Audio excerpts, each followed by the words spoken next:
ஆனந்த் என்ன சொல்றாருன்னா 234 தொகுதியிலும் நின்னா பயங்கரமா ஜெயிச்சிடலாம். ஆனா பாருங்க அரசியலமைப்பு சட்டப்படி 3-4 தொகுதியில் தான் ஒரு ஆள் நிக்க முடியும் அப்படின்னு சொல்றாரு. யாருப்பா அது ஒரு ஆள் 2 தொகுதியில் தான் நிக்க முடியும்னு சொல்றது? அண்ணன் சொல்றாருல. நம்மளுடைய கொள்கைகள் என்ன, தலைவர் வருகிறார், நம்மளுடைய தேர்தலில் அவர் நிற்க இருக்கிறார். 2026 தலைவர் 234 தொகுதியில் நின்னாலும் அவர் ஜெயிச்சிருவார். அதில் எந்தவித மாற்று கருத்தும் இல்லை. ஆனால் அரசியல் சட்டத்தின்படி 3 தொகுதி இல்லை 4 தொகுதியில் தான் ஒருத்தவங்க நிற்க முடியும். அதனால் தலைவர் ஜெயிச்சுவார்.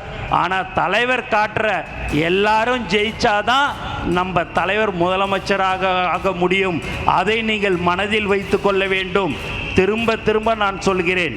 ஏனென்று சொன்னால் தலைவர் அவர்கள் யாரை வேட்பாளராக காட்டுகிறாரோ, அவர்களை கை காட்டுகிறார்களோ அவர்களை வெற்றி பெற செய்ய வேண்டியதுதான் நம்மளுடைய கடமையாக இருக்க வேண்டும்.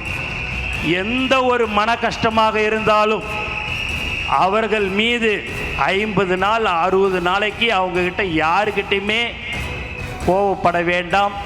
ஒரு ஓட்டாக இருந்தாலும் நமக்கு அவ்வளோ முக்கியம் என்பதை இந்த நேரத்தில் நான் தெரிவிச்சுக்கிறேன்.